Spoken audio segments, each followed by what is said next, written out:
ದಕ್ಷಿಣ ಭಾರತದ ಯೋಗಿ ಆದಿತ್ಯನಾಥ್ ಆಗ್ತಾರ ಮಾದಾರ ಚೆನ್ನಯ್ಯ ಸ್ವಾಮೀಜಿಗಳು. ಚಿತ್ರದುರ್ಗದಲ್ಲಿ ಕೈಪಾಳ್ಯಕ್ಕೆ ಟಕ್ಕರ್ ಕೊಡಲು ಕೇಸರಿ ಪಡೆ ಮಾಸ್ಟರ್ ಪ್ಲಾನ್. ಮಠದ ಅಂಗಳದಿಂದ ಮತಾಧೀಶನ ಕಡೆ ಮುಖ ಮಾಡ್ತಾರ ಸ್ವಾಮೀಜಿಗಳು. ಮಠದ ಸ್ವಾಮಿಗಳು ಅಖಾಡಕ್ಕೆ ವಿಶೇಷ ರಾಜಕೀಯ ವಿಶ್ಲೇಷಣಾ ಕಾರ್ಯಕ್ರಮಕ್ಕೆ ಸ್ವಾಗತ. ನಾನು ಕೆಜೆ ಹಳ್ಳಿ ಸುರೇಶ್. ಪ್ರೀತಿಯ ಸ್ನೇಹಿತರೆ, ಲೋಕಸಮರದ ಕಾವು ಹೆಚ್ಚಾಗಿದೆ.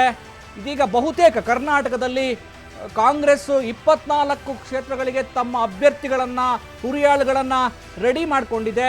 ಇನ್ನೊಂದು ಕೆಲವು 2-3 ಕ್ಷೇತ್ರಗಳು ಕಗ್ಗಂಟಾಗಿರುವಂಥದ್ದು. ಇನ್ನು BJP ಬಹುತೇಕ ಎಲ್ಲ ಕ್ಷೇತ್ರಗಳಿಗೆ ತನ್ನ ಅಭ್ಯರ್ಥಿಗಳನ್ನು ಅಖೈರುಗೊಳಿಸಿರುವಂಥದ್ದು. ಆದರೆ ಒಂದೇ ಒಂದು ಕ್ಷೇತ್ರ ಮಾತ್ರ BJP ಪಾಳೆಯಕ್ಕೆ ಅತ್ಯಂತ ಕಗ್ಗಂಟು ಬ್ರಹ್ಮಗಂಟಾಗಿ ಪರಿಣಮಿಸಿರುವಂಥದ್ದು. ಯಾವುದಪ್ಪ ಆ ಕ್ಷೇತ್ರ ಅಂದರೆ ಅದು ಮಧ್ಯ ಕರ್ನಾಟಕ ಚಿತ್ರದುರ್ಗ ಲೋಕಸಭಾ ಕ್ಷೇತ್ರದ ಅಭ್ಯರ್ಥಿಯನ್ನು ಕಣಕ್ಕಿಳಿಸೋದಕ್ಕೆ BJP ತುಂಬ ಕಸರತ್ತು ಮಾಡ್ತಾ ಇದೆ, ತುಂಬ ಪ್ಲಾನ್ ಮಾಡ್ಕೊಳ್ತಾ ಇದೆ ಅನ್ನುವಂಥದ್ದು. ಈಗಾಗಲೇ ಅಲ್ಲಿ ಕಾಂಗ್ರೆಸ್ ಪಾಳಯದಿಂದ ಸ್ಥಳೀಯ ನಾಯಕ ಅಂತಲೇ ರೂಪುಗೊಂಡಿರುವಂತಹ ಚಂದ್ರಪ್ಪ ಅವರು ಈಗ ಅಭ್ಯರ್ಥಿಯಾಗಿ ಕಣಕ್ಕಿಳಿದಿರುವಂಥದ್ದು. ಅವರ ಪ್ರತಿಸ್ಪರ್ಧಿಯಾಗಿ ಯಾರನ್ನ ಕಣಕ್ಕಿಳಿಸಬೇಕು ಅನ್ನುವಂಥ ಚಿಂತೆ, ದೊಡ್ಡ ತಲೆನೋವು BJPಗೆ ಕಾಡಿರುವಂಥದ್ದು. ಮೊದಲನೇದಾಗಿ ಚಿತ್ರದುರ್ಗ ಲೋಕಸಭಾ ಕ್ಷೇತ್ರ ಅಂತಂದರೆ ಅಲ್ಲಿ ಇದುವರೆಗೂ ನಡೆದಿರುವ 17 ಲೋಕಸಭಾ ಕ್ಷೇತ್ರಗಳ ಚುನಾವಣೆಯಲ್ಲಿ ವಲಸೆ ಹಕ್ಕಿಗಳ ದರ್ಬಾರೇ ಹೆಚ್ಚು ಅನ್ನುವಂಥದ್ದು. ಬಹುತೇಕ ಬೇರೆಡೆಯಿಂದ ಬಂದಿರುವಂಥ ಅಭ್ಯರ್ಥಿಗಳು ಚಿತ್ರದುರ್ಗ ಲೋಕಸಭಾ ಕ್ಷೇತ್ರದಲ್ಲಿ ತಮ್ಮ ರಾಜಕೀಯ ಭವಿಷ್ಯವನ್ನು ಕಂಡುಕೊಳ್ಳುವ ಪ್ರಯತ್ನವನ್ನು ಕಂಡುಕೊಂಡಿದ್ದಾರೆ. ಇದೀಗ ಚಿತ್ರದುರ್ಗದ ಮತದಾರರು ಮತ್ತು ಅಲ್ಲಿನ ಎಲ್ಲ ಪಕ್ಷದ ರಾಜಕಾರಣಿಗಳ ಒಂದು ಅಳಲು ಏನು ಅಂದರೆ ಬೇರೆಡೆಯಿಂದ ಬಂದು ಇಲ್ಲಿ ರಾಜಕಾರಣ ಮಾಡ್ತಾರೆ. ಆದರೆ ಸ್ಥಳೀಯವಾಗಿ ಇರುವಂಥ ಅಭ್ಯರ್ಥಿಗಳಿಗೆ ಪ್ರಮುಖ ಪಕ್ಷಗಳಿಂದ ಸ್ಥಳೀಯ ಅಭ್ಯರ್ಥಿಗಳಿಗೆ ಅವಕಾಶವನ್ನು ಕೊಡುವುದಿಲ್ಲ, ಮಣೆ ಹಾಕೋದಿಲ್ಲ ಅನ್ನುವಂಥದ್ದು ಚಿತ್ರದುರ್ಗ ಲೋಕಸಭಾ ಕ್ಷೇತ್ರದ ಜನರ ಅಳಲು ಅನ್ನುವಂಥದ್ದು. ಇದೀಗ ಯಾಕೆ BJP ತುಂಬ ಅಳೆದು ತೂಗಿ ನೋಡೋ ಕೆಲಸ ಮಾಡ್ತಾ ಇದೆ ಅಂದರೆ, ಹಾಲಿ ಸಂಸದ ನಾರಾಯಣ ಸ್ವಾಮಿ ಅವರು ಕೇಂದ್ರದ ಸಚಿವರಾಗಿದ್ದಂಥವರು. ಆದರೆ ಇದೀಗ ಚಿತ್ರದುರ್ಗ ಲೋಕಸಭಾ ಕ್ಷೇತ್ರದಲ್ಲಿ ಸಂಸದ ನಾರಾಯಣ ಸ್ವಾಮಿ ಅವರ ವಿರುದ್ಧ ಆಡಳಿತ ವಿರೋಧಿ ಅಲೆ ಇದೆ. ಹಾಗಾಗಿ ಒಂದು ವೇಳೆ ನಾರಾಯಣ ಸ್ವಾಮಿ ಅವರಿಗೇನಾದ್ರು ಕೊಟ್ಟರೆ ಗೆಲುವು ಕಷ್ಟ ಆಗಬಹುದು ಅನ್ನುವಂಥದ್ದು BJPಯ ಲೆಕ್ಕಾಚಾರ. ಜೊತೆಗೆ ಚಂದ್ರಪ್ಪ ಈಗಾಗಲೇ ಅವರು ಕೂಡ ಬೇರೆಡೆಯಿಂದ ಬಂದಿರುವಂಥವ್ರು, ಆಮೇಲೆ ನಾರಾಯಣ ಸ್ವಾಮಿ ಕೂಡ ಬೇರೆಡೆಯಿಂದ ಬಂದಿರುವಂಥವ್ರು. ಅಂದರೆ ನಾನು ಹೇಳಿದ್ನಲ್ಲ, ವಲಸೆ ಹಕ್ಕಿಗಳ ದರ್ಬಾರು ಚಿತ್ರದುರ್ಗದಲ್ಲಿ ಜೋರಾಗಿದೆ.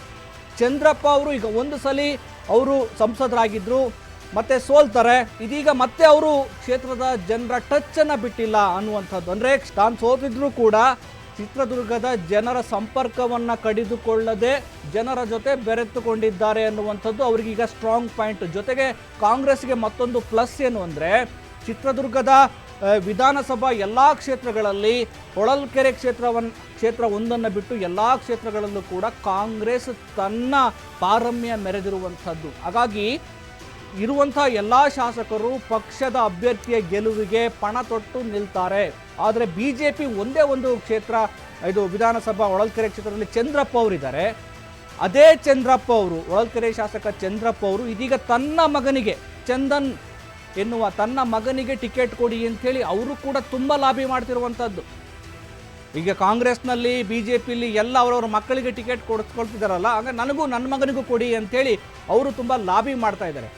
ಆದರೆ ಇಲ್ಲಿ BJP ಯಾಕೆ ತುಂಬ ಲೆಕ್ಕಾಚಾರದಲ್ಲಿ ಯೋಚನೆ ಮಾಡ್ತಿದೆ ಅಂದರೆ, ಇದು ಚಿತ್ರದುರ್ಗ ಲೋಕಸಭಾ ಕ್ಷೇತ್ರ ಇದೆಯಲ್ಲ, ಇದು ಮೀಸಲು ಕ್ಷೇತ್ರ, SC ಮೀಸಲು ಕ್ಷೇತ್ರ ಆಗಿರೋದ್ರಿಂದ ಈ ಭಾಗದಲ್ಲಿ ಅತಿ ಹೆಚ್ಚು ದಲಿತ ಮತಗಳು ಇರುವುದರಿಂದ ಆ ದಲಿತ ಮತದಾರರನ್ನು ಓಲೈಕೆ ಮಾಡುವ ಪ್ರಯತ್ನವನ್ನು ಮಾಡ್ತಾ ಇದೆ ಅನ್ನುವಂಥದ್ದು. ಈಗ ಚಂದ್ರಪ್ಪ, ಹೊಳಲ್ಕೆರೆ ಶಾಸಕ ಚಂದ್ರಪ್ಪ ಅವರು ಬೋವಿ ಸಮುದಾಯಕ್ಕೆ ಸೇರ್ತಾರೆ. ಆದರೆ ಹೆಚ್ಚು ಮತ ಇರುವಂಥದ್ದು ದಲಿತ ಸಮುದಾಯ. ಹಾಗಾಗಿ ದಲಿತ ಸಮುದಾಯಕ್ಕೆ ಏನಾದರೂ ಟಿಕೆಟ್ ಕೊಟ್ಟರೆ ಚಿತ್ರದುರ್ಗದಲ್ಲಿ ಬೇರೆ ಕ್ಷೇತ್ರಗಳಲ್ಲಿ ನಮಗೆ ಅನುಕೂಲ ಆಗುತ್ತೆ ಅನ್ನುವಂಥದ್ದು BJPಯ ಲೆಕ್ಕಾಚಾರ. ಆಯಿತು, ಎಲ್ಲದಕ್ಕೂ ಮುಖ್ಯವಾಗಿ ಯಾಕೆ ಮಠದ ಸ್ವಾಮಿಗಳನ್ನು ಈ ರಾಜಕೀಯ ಅಂಗಳಕ್ಕೆ ಧುಮುಕಿಸೋ ಪ್ರಯತ್ನ ಮಾಡ್ತಿದ್ದಾರೆ ಅಂತಂದರೆ, ಒಂದು ರೀತಿ ಮೊದಲಿಂದನೂ ಒಂದು ಟಾಕ್ ಶುರುವಾಗಿತ್ತು.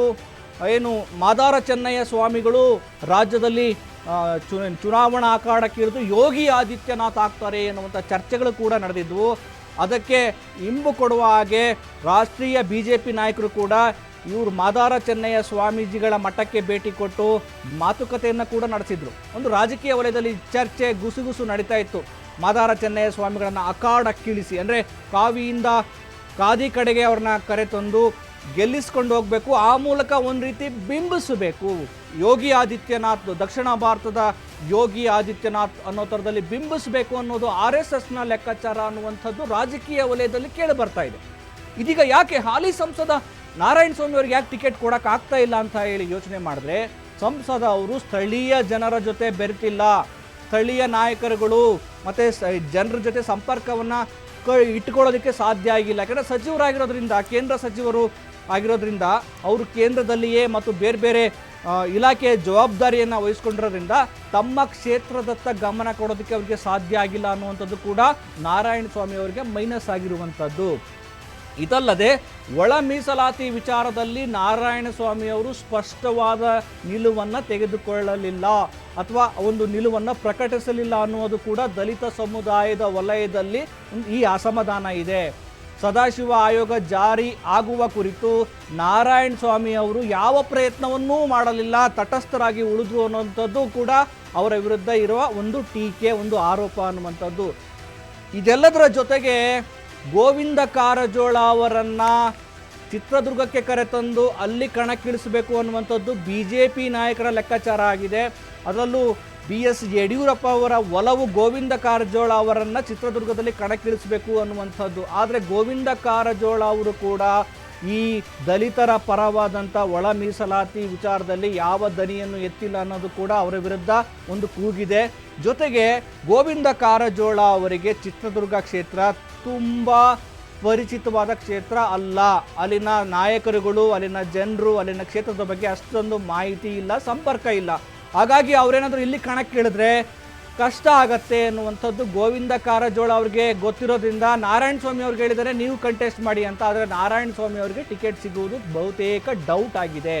ಹಾಗಾಗಿ ಈ ಎಲ್ಲ ಬೆಳವಣಿಗೆಗಳನ್ನು ನೋಡಿದ್ರೆ ಕಾಂಗ್ರೆಸ್ ಪಾಳಯವನ್ನು ವಿರೋಧಿಸೋದಕ್ಕೆ ಅಥವಾ ಅವರಿಗೆ ಸರಿಯಾದ ಟಕ್ಕರ್ ಕೊಡೋದಕ್ಕೆ ಮಠದ ಸ್ವಾಮಿಗಳು ಮಾದಾರ ಚೆನ್ನಯ್ಯ ಸ್ವಾಮಿಗಳನ್ನು ಕಣಕ್ಕಿಳಿಸಿದ್ರೆ ಒಂದು ರೀತಿ ಸರಿಯಾದ ಜಿದ್ದಾಜಿದ್ದಿನ ಕಣವಾಗಿ ರೂಪುಗೊಳ್ಳಬಹುದು, ಸರಿಯಾದ ಒಂದು ಪ್ರತಿಸ್ಪರ್ಧೆಯನ್ನು ಒಡ್ಡಬಹುದು ಅನ್ನುವಂಥದ್ದು BJP ಮತ್ತು RSSನ ಲೆಕ್ಕಾಚಾರ.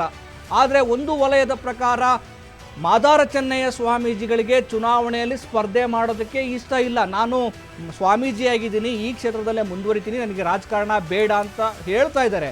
ಆದರೆ ರಾಜಕೀಯ ಒತ್ತಡಗಳು ಹೆಚ್ಚಿರೋದ್ರಿಂದ ರಾಜ್ಯ ರಾಜಕಾರಣದಲ್ಲಿ ಮಠದ ಸ್ವಾಮಿಗಳು ಕೂಡ ಅಖಾಡಕ್ಕಿಳಿಯುವ ಸಾಧ್ಯತೆಗಳನ್ನು ನಾವು ತಳ್ಳಿ ಹಾಕೋದಿಲ್ಲ. ಹಾಗಾಗಿ ನಾನು ಮೊದಲೇ ಹೇಳಿದಾಗೆ ಮಠಾಧೀಶರು ಮತಾಧೀಶರ ಕಡೆ ಮುಖ ಮಾಡುವಂಥ ಸಾಧ್ಯತೆಗಳು ದಟ್ಟವಾಗಿವೆ.